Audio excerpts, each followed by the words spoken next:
열공하는 참 좋은 학생을 위한 레벨업 프로젝트. 이건 꼭 시험에 나오는 빅뱅과 원소의 생성 시작합니다.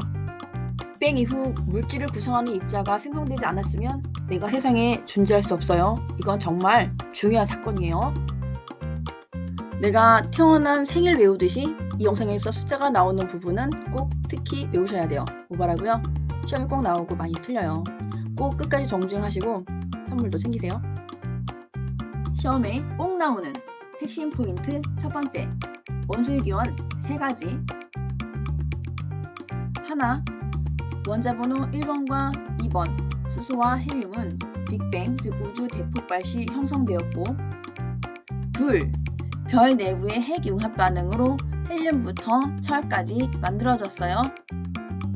셋, 철보다 무거운 원소는 태양의 10배 이상 큰 별이 폭발하는 초신성 폭발 시 형성됩니다.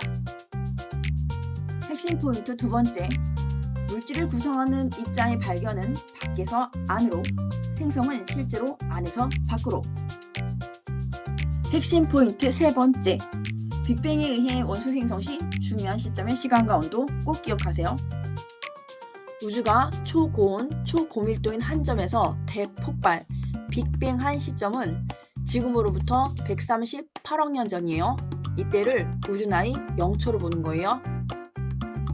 빅뱅 직후 기본 입자인 쿼크와 전자가 형성이 됐고요. 쿼크 간의 결합으로 양성자와 중성자가 형성됐어요. 우주가 식어서 약 10억 켈빈 우주 나이 3분일 때 최초의 원자핵인 수소 원자핵과 헬륨 원자핵이 생성. 우주 나이 약 38만 년일 때 3000 켈빈 정도로 식어서 최초의 원자인 수소 원자와 헬륨 원자가 생성됐어요. 빅뱅에 의한 원소 생성 과정을 좀 더 자세히 알아볼게요. 138억 년 전 빅뱅 직후 기본 입자인 쿼크와 전자가 만들어지고, 이 쿼크 중 3분의 2의 전하를 갖는 업쿼크 2개와 마이너스 3분의 1의 전하를 갖는 다운 쿼크 1개가 모여서 양성자를, 업쿼크 1개와 다운 쿼크 2개가 모여서 중성자가 만들어진 거예요. 이때는 아직 온도가 매우 높아서 양성자와 중성자가 서로 전환될 수 있었어요. 양성자는 에너지를 흡수해서 중성자가 될 수 있고, 중성자는 다시 에너지를 방출하면 양성자가 될 수 있는 거죠. 그래서 개수비를 1대1로 보는 거예요.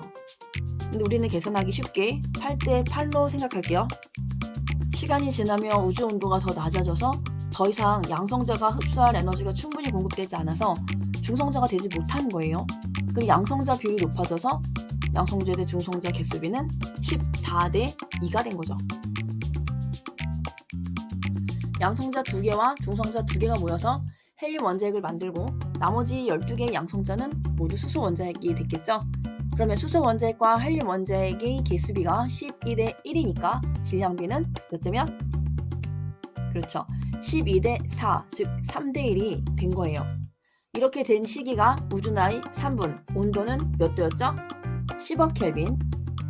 주의사항은 아직 원자가 아닌 원자핵이라는 거예요. 아직 전자가 원자핵과 분리돼서 자유롭게 운동하고 있어요. 이때의 우주는 온도가 너무 높아서 원자핵과 전자가 따로 분리된 상태인 플라스마 상태라고 생각하시면 되고요. 뿌옇게 우주가 흐려진 상태를 상상하시면 돼요. 우주 나이 약 38만 년일 때 약 3000 켈빈까지 식은 우주에서 수소 원자핵, 헬륨 원자핵이 질량을 무시할 수 있을 만큼 작고 마이너스 전하를 띠는 전자와 정전기적 인력으로 결합해서 수소 원자, 헬륨 원자가 될 수 있었어요. 전자는 질량이 매우 작아서 전자를 얻었어도 여전히 수소와 헬륨 원자의 질량비는 변함없이 3대 1인 거예요. 이때 원자핵 주위에 특정한 에너지를 갖는 영역, 즉 전자 껍질에 전자가 붙잡히게 돼서 우주가 투명해지게 됐어요. 이러한 현상을 우주에 흩어져 있던 전자가 없어졌다고 표현하기도 합니다. 이때 빠져나온 빛은 온도가 3000 켈빈인 우주 배경 복사라고 하고요.